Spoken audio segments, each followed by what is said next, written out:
的作业手册，这个大家应该都已经有收到了哈。那在我们今天的讲习的部分，前面是我们简报的部分，那后面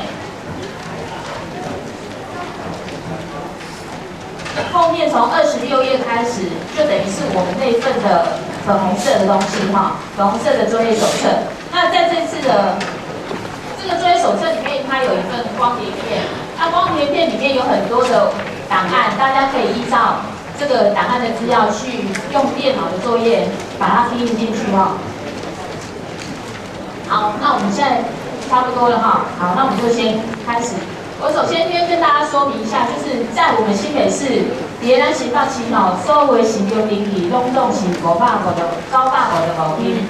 其中有600多家都是绿表，就是说600多家都不合法，还没有正式完全的合法登记。所以说，在那个整个全国的部分只有咱新北市跟台北市的市标登记证顶头有这期限，就是到106年12月31号为止。所以说内政部有针对，因为大家也最关注这个问题，那如果失效的话怎么办？有寺庙登记证可以有什么功用？第一个功用，你可以拿着寺庙登记证去这边国税局那边申请统一编号，人家有捐款给你，你就可以开感谢状啊、收据啊，让他抵所得税。第二件事情，你可以来申请政府机关的补助，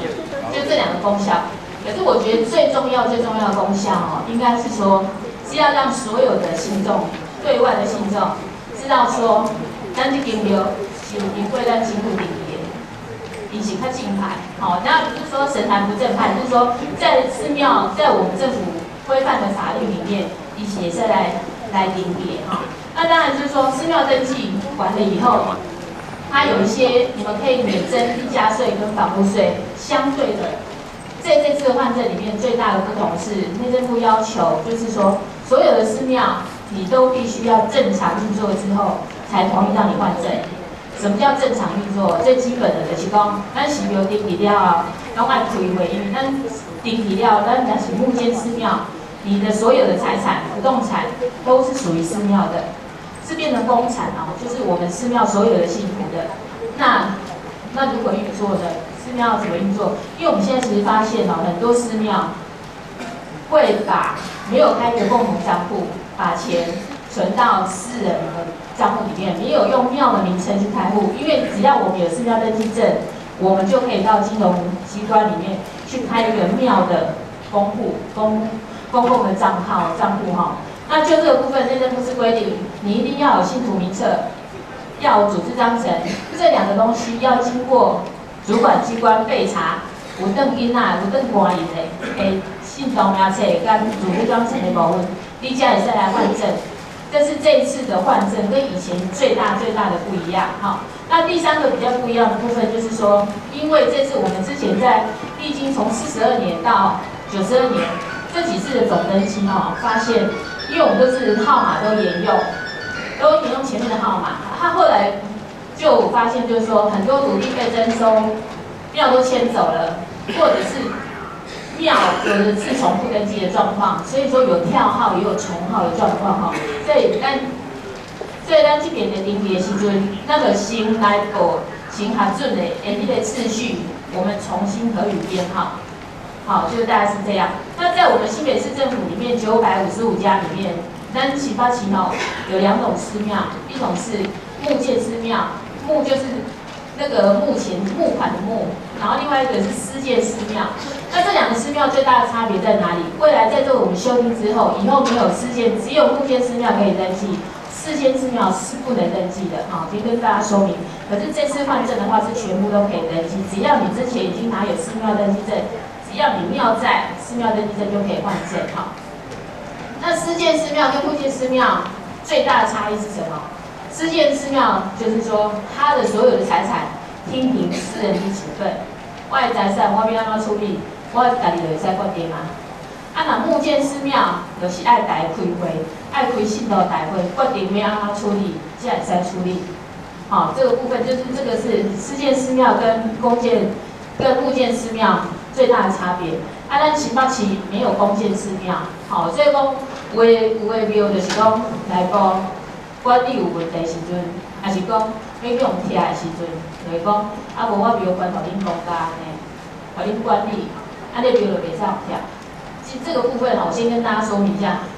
这个部分是我们公家机关没有办法，没有这个能力来接收我们地方的一个木建的寺庙因为原则上木建寺庙是属于民间团体，它属于非法的团体。它是依据监督寺庙条例跟寺庙登记规则来登记有案的寺庙，跟人民团体不一样它不是人民团体，人民团体是依据人民团体法来成立，所以说它在这个整个运作上面都是属于民间的资产。如果要交给公部门的话，我们可能在维运上面、人力上面都有很大的困难，所以这个部分还是要请大家尽量自己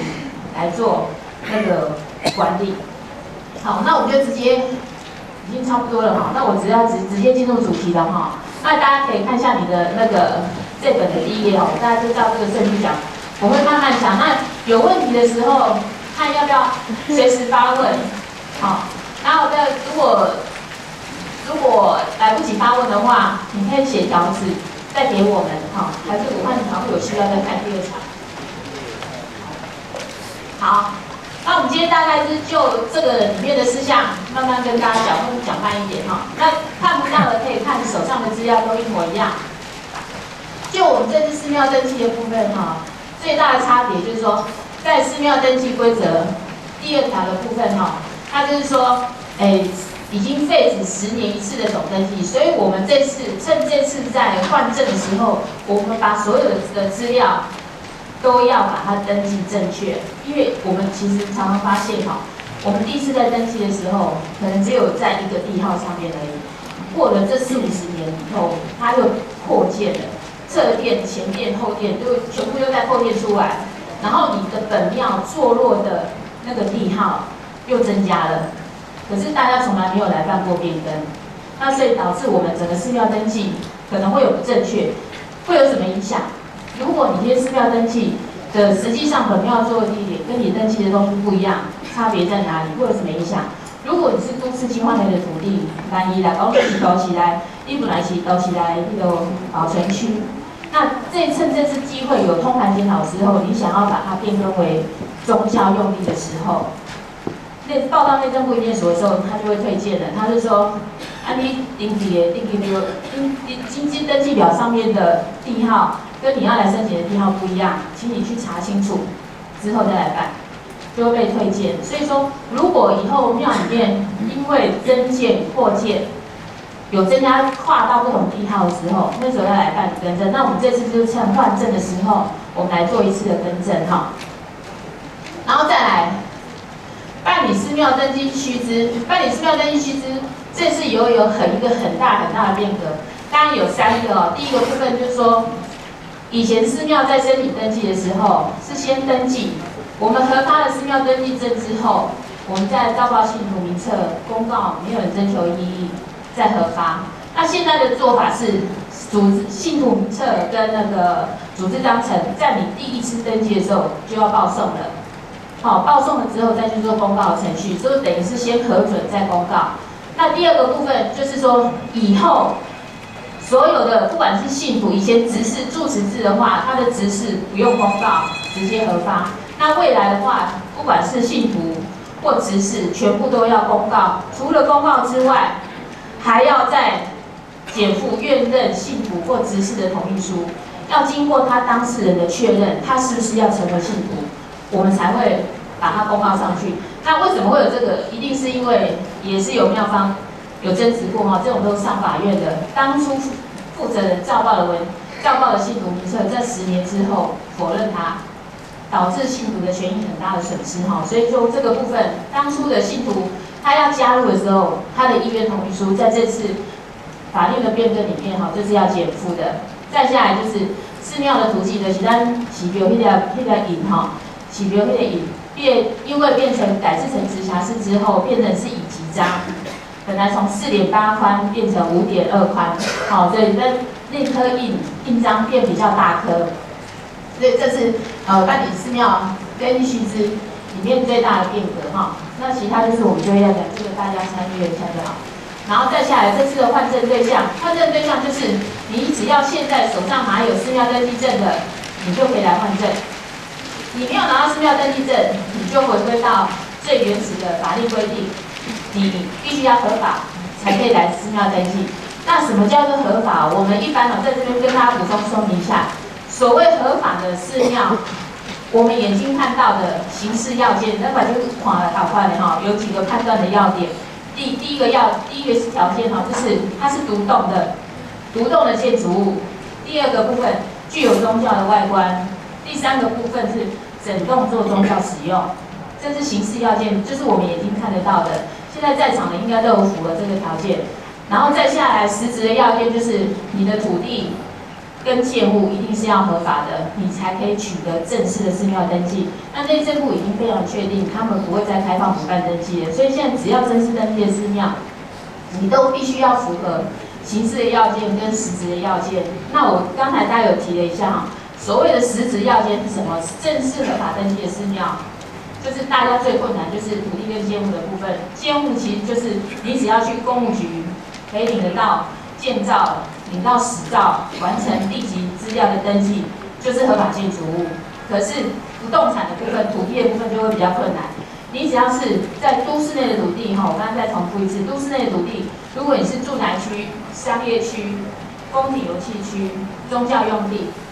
这4种你都可以直接合法盖庙。那如果你现在的土地是在这4种土地上，只是你还没有取得建物登记，那你可以到公务局去申请补发建造实照，你还是可以合法化。好，这是都市的土地部分。那非都市的土地的部分，就是甲种、乙种、丙种建筑用地、工业油气区、保护区、宗教用地，这6种用地可以直接盖庙。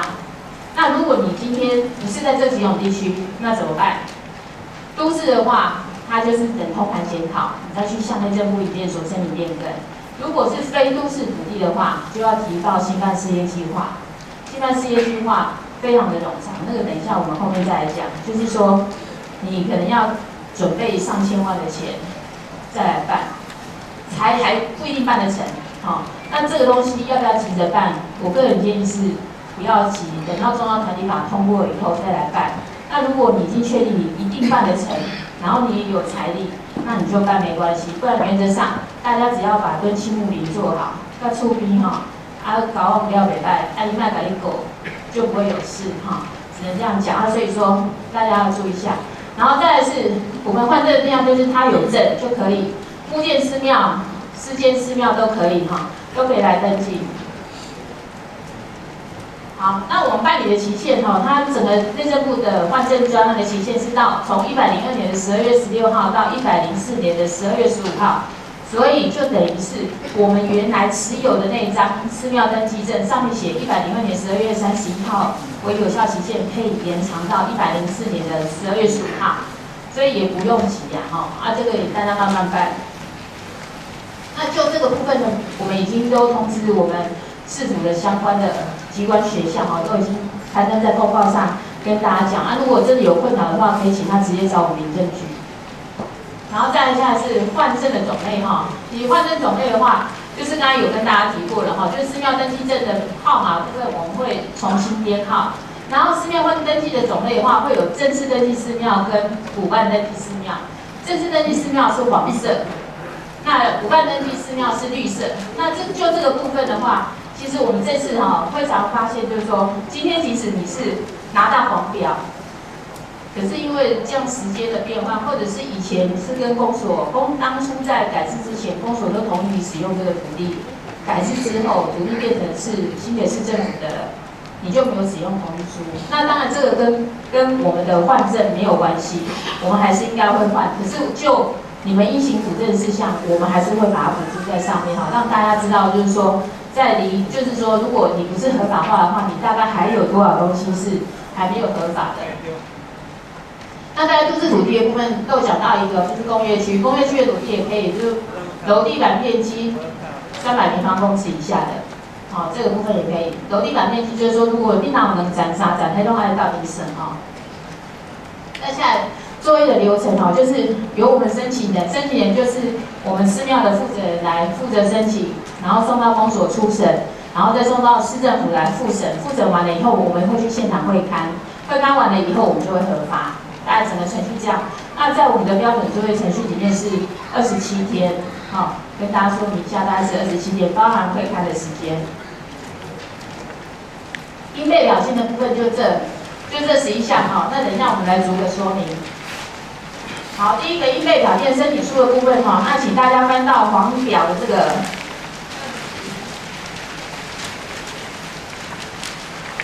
第31页，再看32页好了哈。这个有范例，有范例哈。这个部分，我逐项跟大家说明一下哈，从头上面看下来。受理机关的话，就是你的是隶属于哪个区公所的话，你就把区公所的位置放上去哈。那名称的部分，比如说保和宫，就是原来登记是什么名字是什么名字。可是会有一个状况，我们原来的寺庙名称本来冠有什么台北县啊，台湾省台北县啊，还是三重市啊、板桥市啊。那这次要不要趁这次换证的时候，因为改制成直辖市，要不要把它拿掉？可能改成三重一天宫，因为台北县一天宫已经变更为新北市一天宫了啦，他们是已经有经过改变哈。那如果只是因为改制直辖市，你要把那个辖区的名称换掉的话，你们可以直接先改，是要拿掉呢，还是直接换掉？在这个部分你可以先改，之后我们核准了之后，再请你们召开信徒大会去做追认就可以了。好，就这个寺庙名称的部分，如果你有因为直辖市，可能是新北市日新宫，你要改成原来是台北县日新宫，你要改成新北市日新宫的话，那你就填写上去，或者是说你整个日新宫都那个新北市都拿掉。可是这样还会有个问题哦，因为在我们的新北市里面哦，不同区域里面的寺庙有重复的。同样可能在五股或者是新店都有叫圣明宫，可是前面都没有加上地区的名字，那这个部分也很容易混淆，所以说这个部分要请大家再注意一下哈。然后接下来组织形态的话，就看你们的是管理人制还是住持制，还是管理委员会制，还是财团法人制，你们自己去勾填。地址的部分就是以本庙坐落的那个地址要填有门牌。那就这个部分呢，我再跟大家补充说明一下。我们现在会发现很多寺庙，它的地址信息也在说，可能新北市中和区仁爱公园旁，就是也都写公园的边啊，都没门牌哦，或者是说哪一个门牌号码的旁边、右边、左边，会发生这样的状况。其实我们是真的很诚心跟大家建议哈，就是说现在其实即使你是临时建筑物，你有独立的水电，你都可以去申请门牌证明。都可以到户政机关去申请门牌证明，建议大家不要用别人的门牌，因为我觉得咱是越拢已经登记啦，拢一个政府的迄个登记证吼，迄个门牌吼，上好爱有家己独立的门牌，莫去借别人的，因为你讲借别人的哦，我们第一个首先排的就是迄个水电拢去人偷看的呀，是不是咱家己的？既然我们今天是寺庙，有在收十方的信众的钱。有些钱不要省，因为去办那个门牌登记哈，去申请门牌整编证明这个部分，不是整编证明，那个申请门牌哈也不用钱，所以也去申请一下。所以这个地址，如果你现在的地址是什么旁、什么公园旁之类的，还是麻烦先去户政事务所去申请一下独立的门牌哈。那再下来负责人的话，就是负责人的名字、电话，就是联络得上就可以了。那如果有委托的人的话，再把它填上去。那下面的应备表现，如果有检具的话，就逐项打勾。好，这个是申请书的部分是这样子。这个很简单啦，就看有没有不了解，应该没有了哈。好，接下来应备表现的部分，第2项的部分哈，就是说要核发的寺庙登记表正本要收回来，原来的寺庙登记表跟寺庙登记证要缴回来。那如果不见的话怎么办？如果这2张都不见了，那就是你要刊登当地的日行报纸，连续3天公告作废，并检具整版的报纸正本平办。好，就是说，如果寺庙登记表、寺庙登记证不见的话，要刊登日行报纸，那这个什么叫做日型报纸？就是日报，像那个苹果啊、中国啊、中国时报、联合报这些报都太贵了，好，都刊登遗失启事都太贵了，所以你们都会刊登什么太平洋日报啊，什么那种报，一般人大家都不知道，那可能就是要注意一下。我要提醒大家，就刊登日型报纸，因为它其实是一个公告的一个效力哈，所以你要注意一下，你要刊登的报纸有没有在你们当地发行。你不要登记说北海岸太平洋日报，结果你是那个乌来啊、新店啊的庙，这样就很怪，因为它根本不会发行到乌来跟新店，那你刊登的话就没有那个功效了哈，要注意一下。那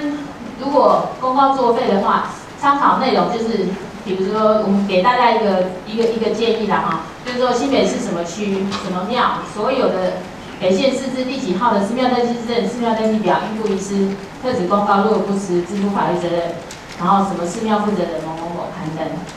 这个是一个公告的一个稿的一个建议哈，给大家看一下。再下来就是寺庙登记概况表，这个要好好填一下哈。就是我们的这份资料里面的33页，范例是在35页哈。那我逐项跟大家说明一下。好，我们从最上面哈，最上面的核发文号的话哈，就是这个是我们主管机关，我们在核准了之后，你们不要填，我们核准之后我们会把它填上去。接下来是新北市的寺庙名称哈，就是表格的部分，就是这边就写寺庙名称，再下来然后寺庙名称也都是一样啊，这边就写寺庙名称，门牌地址就是照我刚才讲的，这个就是要正确的门牌哈。然后再下来照报日期，就看什么时候申请就什么时候照报。负责的部分就是申请人哈。那联络电话，这个联络电话拜托填庙的电话，庙里面有装的那个联络电话哈，用庙的电话。再下主事神佛，主事神佛就是以你们主事神像，你们主殿里面主事的那个神像是什么，就把它填什么。然后大家可以参考一下第44页哈。第43页，接下来的主事神佛会关系到你是属于哪一种宗教别。你看一下，如果是福德正神，它就是道教；如果是释迦牟尼佛，它就是佛教，要对应上去哈。那当然，我们还是有发现，主事释迦那个观世音菩萨，可是他认为他自己是道教。这个原则上我们会尊重啊，可是就是说我们还是有一大概的规矩会可以去遵循哈，就是宗教别的部分是看这个。那当然可能请大家配合一下，就是说，当然我们会有一些神明的神号哈、尊名号，它也会有别号。如果可以的话，是不是可以尽量用它的主名尊名号来写就好了？不要因为有时候写别的，我们可能会不太认识他，一般的民众，因为未来这些资料我们都会公告在网络上，啊，如果民众也不认识的话，这样会比较会造成一些困扰。好，那再下来是职称哈，职称的部分就是以负责人而言，他的职称是主任委员，还是董事长，还是管理人，还是住持哈？那产生方式一律都是写依组织章程规定来办理。那这负责人的姓名跟法号，这个会会有争议的部分，就是说有一些出家的师父，他可能是户籍登记上面是俗名，可是他对外大家用法号来对外哈。所以说这两个部分，我们原则上这边的资料都是要以户籍登记的资料为主，户籍登记资料登记什么就是什么哈。那这个也是照填哈。那这个联络电话就是可以联络到的电话，那如果可以留手机更好哈。那当然，这个部分我们会做资料保护，大家不用担心。然后再下来，寺庙坐落，这个是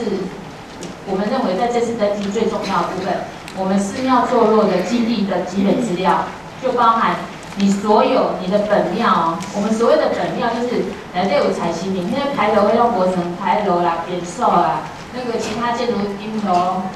所在会用磨成哈，就是我们本庙坐落的那个地号，把那个地号全部都要写下来，全部都要写哈。那这个的东西我们会来参照它的面积，当然我们会参照我们所附的这个地籍资料的资料来填写哈。那所有权这个都要写，完全这个资料全部都是依照地籍誊本上面的资料来填写。那接下来寺庙建筑物的基本资料就是我们那栋建筑物，那就会发生一种困难啊，我根本没有拿到建造，我怎么知道我的建号是几号？那就不要填，好，那就不要填。如果你的建物是不合法，你没有办法提出你的建物成本或者是建物权状的话，那就不要填。那其他楼地板面积要填一下。那这个部分的话，就是大家填啊，因为我们也没有那个能力去现场直接去丈量说多少，可是不能太离谱，就一看来这有100几坪，叫你给它填30坪，那边是哈。就这部分我们还是会用一般的逻辑去做判断。一样哦，这个就是如果可以的话，有地籍成本的话，有按照有地籍成本的资料来下。那最下面这个是所属教会以及会员证的字号。若是讲你有家己教会，你就甲写，啊若无就免，这个免写。有没有加入教会哈？我跟大家讲，有一个功能啊，除了它在你们一般的运作上面可以辅导大家之外哈，在寺庙登记的时候，如果你的寺庙外观看不出来的时候，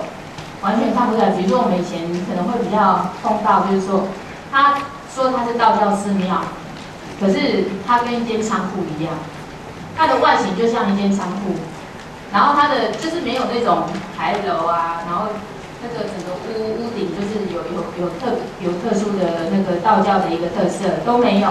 这时候你的教会可以提出证明书，帮你证明你就是属于道教的建筑物，只要他愿意帮你证明，我们就会接受。这是内政部的函释规定哈。好，那第2页的部分就是建立时间，就是我们庙第一次盖的时间，还有重新修建的时间。那这个都是让大家自己去自由填写的哈。那这个部分我们也不会去做查核，那有错的话，到时候大家再举证更正就好了。好，那再下来就是祭典的情形哈，就是你们重要办理祭典的状况的话，原则上我们会希望就是应该大部分都是以建庙时间或者是主事神像它的圣诞日，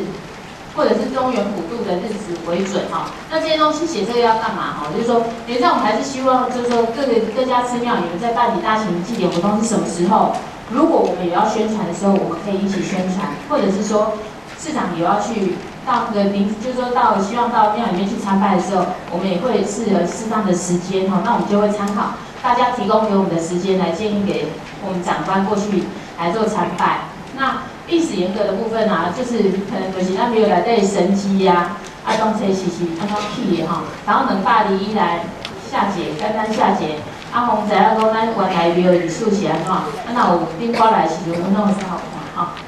就是这样子。好，再下来是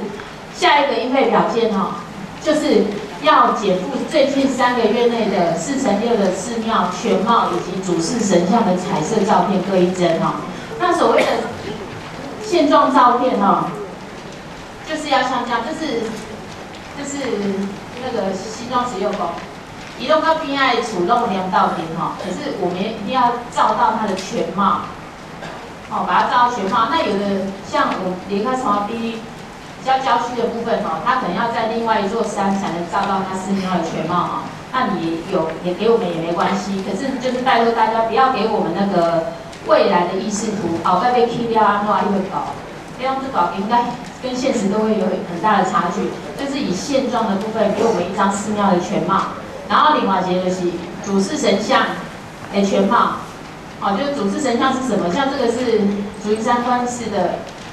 那个观世音菩萨千手观音，然后有时候因为它大殿很大，你有可能是照到3尊，可是我们只要照最中间那一尊就好了，照3尊那个不能哦，我们到现场去可能要再重照。那照完了以后，除了提供给我们彩色照片之外，可能也麻烦大家提供给我们电子档，我们会把资料把它建置下来。这个是错误的。像这个啊，它整座庙，它旁边都还有侧殿哦，然后拍的时候就只有拍中间。大家的习惯都会说提供路连斗，我提供路起来，安尼就准神啊。不行哦，要全部都要进来哈。那这是板桥慈惠宫，它旁边这个边都还有，它没有拍完整。那这个是主事神像，3尊都很庄严、很神圣，可是我们没有办法判断它是什么神明，要让我们可以看得出来它是哪一种神明。就是经过民政机关备查的信徒或执事名册。这个部分就是说，当初我们在寺庙登记完成之后，都要，如果是信徒的话，如果不是住持制的话，他的指示是不需要公告，然后我们就会直接核发。那如果是信徒，我们会经过公告程序。同样的一个共同点就是说，我们发给你的名册上面都有盖主管机关的官榜，好，拿那个影本来给我们。那有人在问哦，执事或者是信徒跟注重名册有没有一样？不一样，注重名册只是住在庙里的人而已，他没有任何的权利义务。哈，如果他一旦成为信徒或执事的时候，他就有权利，他有这个职权来决定这个庙里面的运作的重要事项。所以说，这些人就是来管理寺庙的人。好，那你要检具的就是说，要盖有官方的一个名册。那如果私建寺庙没有的话，就不用送，就不用送。那也有可能财团法人里面没有信徒名册，他只有董事名册。好，那财团法人就不用送。那再下来是有经过民政机关备查的组织章程，那跟信徒名册一样，好，就是有该官方组织章程，没有的话就赶快召开信徒大会。来订立组织章程，然后再下来是财产清册的部分哦。那因为就这个部分，其实我们会发现哦，很多的寺庙后来买了很多财产，它也没有让我们主管机关来备查。那因为我们所有的不动产都是以地政资料、地政系统里面的资料为最大的一个依据。所以只要有经过地籍资料登记，就有绝对的效力。所以只要登记为寺庙财产，就是你们的。虽然没有经过主管机关备查，它还是有效的哈。那只是说会引起什么争议？有可能咱来庙内底人讲，啊你1,000万买着，啊你开2,000万，你加开，啊你来多检讨以后，这个部分我们主管机关比较不会去干涉。可是就这次在登记的时候，我们希望就是说，如果你们原来庙里面有那个财产清册的话，再麻烦报送上来，让我们来做一个存档、归档哈，来把它资料建立起来。如果没有财产，那就不要报送，没关系，这个部分不用。那下来是寺庙法务清册，这个表3哦，大家再看一下，那个这张表在后面。表3是在37页，范例在38页哦。这张可能要麻烦大家帮我们认真填一下哈。为什么要填这张表？因为其实我们现在，因为市长上任之后，我们民政局有编一本《保育新北市》这样的一个杂志，就是专门来帮我们宣导我们新北市一些寺庙的一些特色的宗教文化。那有时候我们碰到那个情人节啊。都找不到说到底我们新北市有哪些庙有供奉月下老人，或者是祝生娘娘。因为我们这次其实会比较大的案子，就是说，我们后来因为办联合婚礼，不是有做了一只金铲子吗？那只金铲子后来好多人抢，那只是说我们也没想到有这样的效果啦。那当初只是为了就是说，咱民俗讲那个铲子哦，生囝金铲子啊，金铲子就是金生囝呢，就是做了一个那样的礼物送给市民联合婚礼的人。那没想到就是说有人用了有效，所以我们那时候就想说，如果今天可以办这个活动，所以我们那时候金铲子做出来的时候，我们去找了新北市哦，找好久找不到主事祝生娘娘的庙，后来去问道教委员，他才说有叶三支玉仙宫啊，就是全国唯一主事祝生娘娘的庙，所以我们赶快拿到那边去加持。那加持之后，因为现在的民众物质生活都 OK 的，都没问题。精神层面就很缺乏，所以因为我们的加持之后，那只金铲子还真的有效，有些人真的有效，所以说变成说后来我们做了2次3次哦。那我们其实做这个金铲子最大的一个动机除了当然送给新人以外，还有一个动机，我们是希望透过活动的方式，让我们的寺庙可以开源，就是说很多的神明他主是什么？比如说文昌帝君，他就是主公路，你要求功名。你要求学业，你要求利禄，你可能就要去求文昌帝君。那谁要去求土地公？谁要求观世音菩萨？祝生娘娘谁要求？月下老人谁要求？谁有什么样的需求要求？那这个部分都是我们在民政局的部分都是重要的业务。所以说，我们每一年都会办不同的文化祭活动，来介绍不同的神明。那也希望透过大家上面的法务登记，把你们主事、副事的一些神明把它纳进来之后。如果我们有，比如说我们今年就要办理玄天上帝文化祭以及观世音的文化祭活动，如果大家有意要来一起参与的话，那我们是非常欢迎，然后也同时也帮大家一起做行销。那只是说在参与活动的时候，可能有一些可能要自己要自费的状况。那我觉得这个部分除了效益上面还有另外一个很重要的因素，就是说参与政府办的活动除了可以就是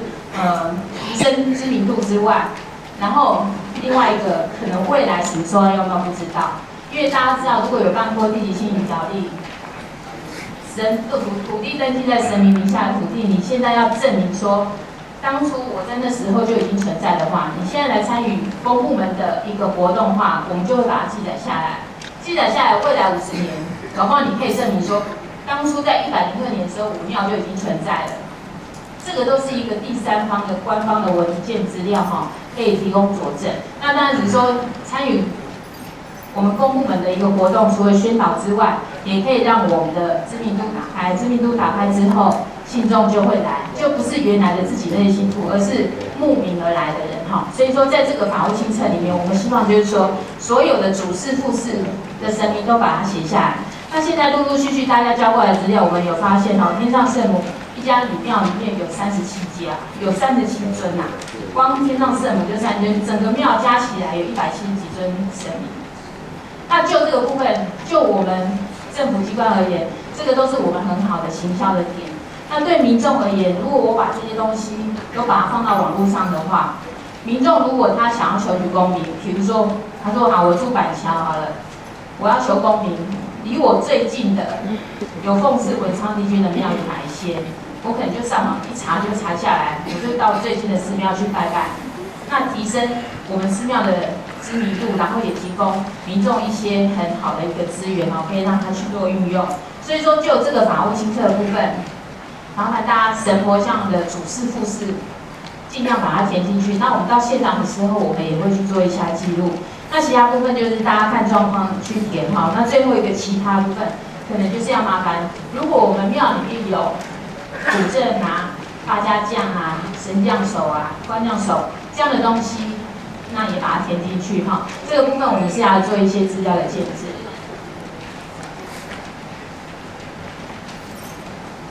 好，接下来是寺庙图记及负责人的意见书，这是这次一定要附的那看一下范例是40页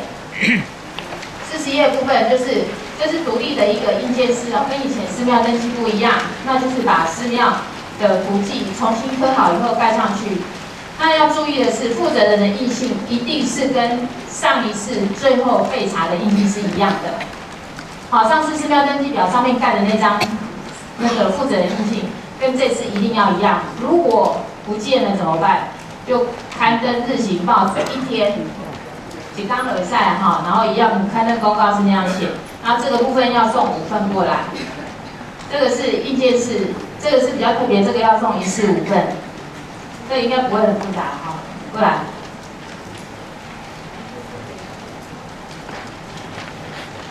好，要注意一下那个印鉴科的时候，这里面的名字一定要跟你寺庙登记的名字一模一样，你不要再加上图记，或者是印信，或者是管理委员会，都不要。这是寺庙登记表上面登记的寺庙名称，就是你要刻的那个内容。就是不要再加字了。好，这个是委托书的格式如果有委托别人来办的话，就点一点就好我是觉得说，登记别人换证内政部规范的非常的已经很细了。除了维纳你改个光碟片也要拍就使拜托委托真得钱那委托还蛮多钱的，大家注意，就是可以自己办就自己办了然后核发的时候，我们准了，我们会予你寺庙登记证的公文，个寺庙登记证以及寺庙图记的印信式，换到这3样东西会发还给你们。公文应该不会很难备查的信徒名册跟组织章程有官方的演绎份加起来，那如果没有的时候怎么办？可以吗？大家有没有什么问题？有没有现在要提出来的？没有就继续下去好，看这些问题大家知不知道哈？就是原来合法寺庙登记证有效期限到102年的12月31号，没有在这个期限来办的寺庙登记证是不是就失效了？这个部分不会哈，它有效期间会延长到104年的12月15号。那如果你到104年还不来办的话，我们就会去找你了，哈，就可能我们就想说怀疑你是不是庙已经拆掉了还是怎样，那我们就要注销寺庙登记证了，所以尽量要快点来办。再来是寺庙登记证、寺庙登记表负责人的意见遗失怎么办？寺庙登记证、寺庙登记表不见就刊登日行报纸3天。连续3天哈，然后再附他刊登的报纸。那负责人印信的部分就刊登1天就好了。好，要注意一下日行报纸它的发行的区域。然后再下来，寺庙登记的报纸在刊登做那个仪式的时候，内容应该要写什么？大家给大家建议就是新北市什么区啊、什么遗失啊、特此公告不实自负法律责任。那这个范例让大家参考一下。再下来，4间寺庙要不要办理换证？要哈，都一样要，跟户政都一样，只是说4间寺庙如果你没有组织章程、没有信徒名册，就可以不用付。如果有的话也可以付。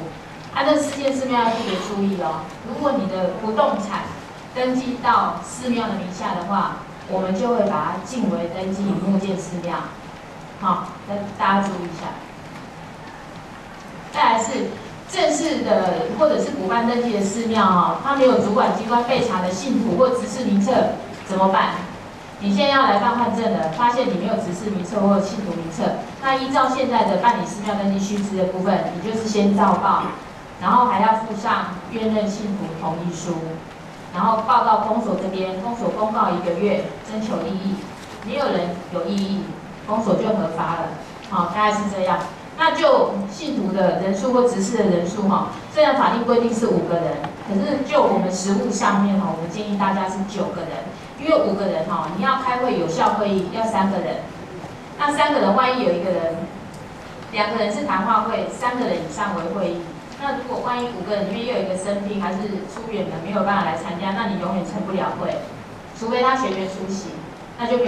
不会有太大影响，不然影响的话，我们建议大家还是9位以上哈。再下来，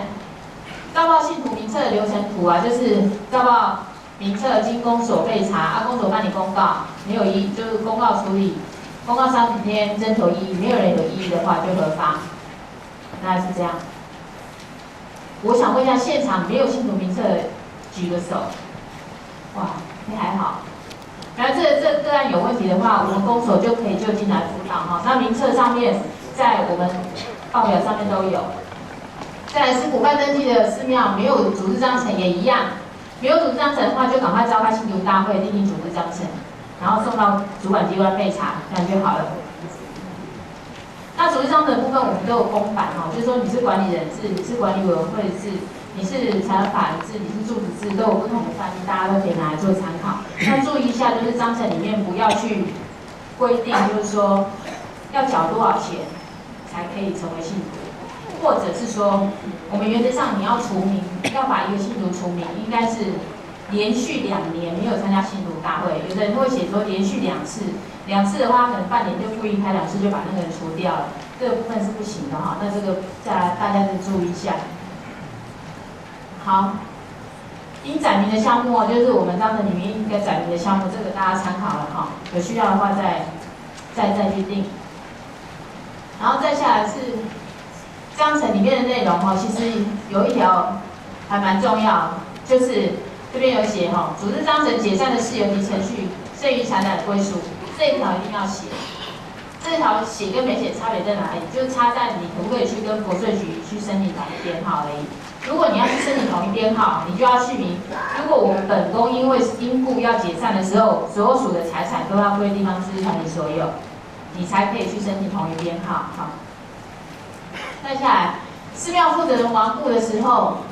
这个比较复杂一点，我讲慢一点哈。如果原来的寺庙负责人亡故，备有信徒名册，而且有组织章程的时候，要怎么样提出申请？可是他已经往生了啊，可是我们又一直没有重选。那如果这样的话，有2种方式哈，就是说，如果组织章程里面它有明定有负责人亡故的处理方式，依照章程规定来办理。有的人会说啊，负责人亡故的话，管理委员、主任委员往生的话，就是由副主任委员来代理，那我们就由副主任委员来代理他的职务。那当然也要做一些变动。那如果章程里面没有明定的话，那就是信徒1/5联署推选1位信徒担任召集人，报主管机关，主管机关就是公所哈，报主管机关备查之后，召开信徒大会，选任负责人就可以了。负责人亡故的，就是负责人定有负责人的时候，那其实还会有一种状况，你们有信徒名册，也有组织章程，可是负责人他就是不愿意照报，印章印信都被一些人操控着，不拿出来，你没有办法照报，怎么办？当然，第一个方式就是好言劝说，拜托他拿出来办。那真的撕破脸了，一定要诉求法律的程序。你可以让他拖到104年12月15号啊。那当然，我们也可以协助你发文给他，请他把东西拿出来。那如果再不行的话怎么办？建议大家就是寄存证信函给他，就是说。喊你瓦布3个刚一来，爱把印信交出来，因为我们要办寺庙登记换证这样的这么重要的事情。如果你30天不交出来，我们就报遗失。好，这个部分当然也是一种方式，可是这是最后不得已的做法。再来是负责人亡故的时候，他就是5365570哈可是我们有信徒名册，可是没有订定没有章程的时候怎么办？如果有名册没有章程，那我们就是由10分之以上联署推选信徒担任召集人，报经主管机关备查，再召开信徒大会，再订定组织章程。那大家这个部分要比较注意的就是说，我们要订定组织章程的时候，那个开会通知单一定要续明我们这次的会议要召开，要订定组织章程，而且要把组织章程的里面的那些条文全部都要送到信徒手上，让他事先可以看到，也不能用临时提案的方式来处理，一定要让他事先看到，他有去研读，当天要不要来是他的事，可是他不可以这些程序要做满，以后他要提出异议的时候，他就没有立场。就是说我们开会的时候要注意一些程序，就是说，如果我们要选任管理人或者订定组织章这些重要的事情。在我们现在函释的规定里面，只有组织章程不能用临时提案的方式来处理，必须要事先让信徒知道说我们这次会议要订定组织章程，所以开会的程序大概是7到15天，你就要发开会通知单。开会通知单里面要明列议程，这次议程要讨论什么事情，当天按照这个议程去执行。临时提案不可以有组织章程了哈，这个大家注意一下。再下来就是说，如果都没有信徒名册，也没有组织章程的时候怎么办？那这样的话，负责人亡故，又没有信徒，又没有组织章程，那就这时候就是由我们当地的公所协调地方的士绅以及里长来查明，这是召开一个临时性的会议来推选一个暂代管理人。那暂代管理人他有他的临时任务，就是照报信徒名册。然后完了以后，召开信徒大会，订定组织章程，这些事情完成了之后，就是选任管理人。管理人选任出来之后，暂代管理人的职务就解除了。大概就是这样的程序。接下来，如果没有备查的财产清册，可不可以不要减负？可以。这部分有的话就有减负，没有的话就不减负。反正原则上都是以地籍资料这边申请为主。可是我是建议大家在我们寺庙在运作的时候，如果都是属于我们寺庙的财产的话，还是要照报，你们自己也要留存一份财产清册，这样会比较好。再下来，寺庙名称有变动的时候要怎么办？比如说，当然寺庙名称不是说不能变，可是尽量不要变因为你变了之后要衔接上来，尤其是你在留的边还是去那里的时阵一定要把这个变更的这个过程一定要记录下来。不然的话，以后万一要证明圣明宫等于保安宫，就很难证明了。因为只供来供为在所以说，如果寺庙要变更名字的话，这个是算重大变革，要提送信徒大会决议通过才可以。好，那要减负东西就是这些大家参阅。再下来的话，如果寺庙同时有住持或管理人的时候，是那个负责人应该填谁？原则上就是以你的组织形态为主。如果你今天是住持制，你的负责人就是住持；如果你是管理人制，你的负责人就是管理人；如果你是管理委员会制，就是主任委员；财务法人制就是董事长。那当然，通常会比较发生在于管理人制里面有管理人，庙里面又有住持尊，就是也处理有拜拜代级住持。可是通常这两个人的那个职权都会有点雷同，大家都觉得我是庙方的代表，这也都是纷争的一个缘起所以很多状况还是建议大家，如果可以，你是管理人制，就要很明确的把在组织章程里面把管理人的职权全部写出来。有住持的话，也把住持的职权写出来。可是住持绝对不可以逾越管理人的职权。对外的话还是以管理人来代表。重要的是钱不要存到住持的名下。如果真的有困难的时候，我觉得这个真的是目前发生最多争议的地方就是账户都不清楚啊。再下来那个寺庙土地大小跟办理寺庙登记大小不同，是不是要重科？这一定要重科当然也有人打电话来抗议说，我想要顶点，我来那个就好了。可是因为我们是升格为直辖市，以前的我们是丙级，因为直辖市之后我们是乙级章，所以章有变大，那还是请大家配合把它重新科制。再下来就是补办登记，就是绿表的寺庙登记证上面所注记的补正事项是否应续行办理这个部分都还是维持，只是说我们要去跟大家说明，就是说上面虽然我们有发给你寺庙登记证，但是你有违法的事实，还是不会准确相关法律的执行。比如说，如果你今天被人家举发了，你是违建，如果你已经造成公安的危险，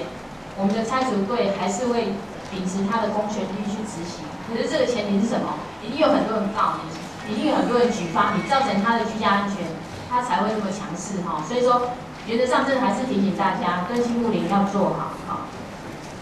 好，再下来是台湾法人的由董事长办理换发寺庙名册，是不是需要减负信徒的名册这个部分章程里面有规定到信徒名册的才要付，章程里面没有规定的话就不要付就不要付。然后在法务新设是不是要图像填写尽量图像填写这刚才有跟大家说明过，如果可以填写就填写，不能填写我们去现场还是会来做一些查证。再下来，寺庙登记证是否依原来的资料核发？没有，我们是这次就是依照大家申请的顺序，我们核准的那个顺序来编号。然后再下来，修正的寺庙登记须知修正后办理寺庙信徒异动的时候要减负这种表证，最重要的就是确认信徒同意书。这其他大家参与一下就好。好，这个是大家注意一下这个以后照报的时候，这个是核发的时候的名册。有一个这是确认信徒同意书，给大家看一下那个我看后面，我跟大家讲一个东西，就是说，因为有个人资料保护法，现在有个规定个人资料保护法，如果你们今天我先跟大家讲一个我们处理的程序因为现在所有信徒资料你都不可以随便给别人，今天会涉及到个人资料保护的问题，所以说如果万一你们今天庙里面双方有人提起诉讼的时候，比如说，我是庙的我今天要申请，我今天跟那个民政局说，我是这家庙的信徒，我要我那个所有的信徒名册，所有的会议资料都要给我一份，因为我要去告他。这时候我们会先行文给庙，问你说，这个人据称说他是你的信徒，我先来问你，你愿不愿意给他信徒名册？你说愿意，你10天之内答复给我，说你愿意了，我才会给他。不然的话，我不会给他，因为这是个人资料保护的问题。可是如果你10天之内都不给我答复，我就会依利害关系人身份，我就会给他的。那当然，如果你说你不给我，我就跟他讲说，你去跟法院讲，法院要求我给，我就会给，我就不问你们的。这个是个人资料保护的问题。那大家在握有这些我们核发出去的这些名册所谓的个人资料保护的部分有出生年月日也是，统一编号也是。他的住址也是，所以我们如果你今天是第一次照报，或者是那个资料的话，第一次照报要公告的时候，我们会有2种名册，一种是不用把身份证统号写出来，地址你只要写到0就可以了。那核发的时候，我们就会是完整的。那所以说，大家对于这些个人资料部分，虽然信徒大家都很信任你们给他那你们就觉得说，好像你们就可以有使用的权利。其实这个不是这样的，大家对于个人资料保护要注意一下。那我也提供一个案例给你们，当然也是有寺庙在提就是说他们管理委员会任期已经到了，他要改选。那因为要改选，那他的信徒，因为一般的信徒都来自18号洞，你怎么知道他住哪里？那因为这家庙的管委会竞争的非常厉害，大家都想要像一般的民意代表一个一个去拜访，然后要求庙方说，那你要给我名册，因为我要知道谁有选举权我要知道谁有选举权，我才去拜访他。那你要不要给他？建议大家就是说，针对这样的东西，开信徒大会大家决议，要给或不要给，原则上应该是不能给。那如果真的大家基于因为选举太激烈了，公平性的话，那就是大家召开信徒大会决议，如果同意给，那就给。以后这些人如果他认为他的个人资料被泄露，就没有责任，因为他自己也同意。那如果信徒大会决定不同意的话，那就不同意。就是说就这个信徒名册的部分，我们建议大家还是要注意到个人资料保护的问题。大概就是这样子。今天大概说明到这边大概1个小时那大家不晓得针对换证的部分。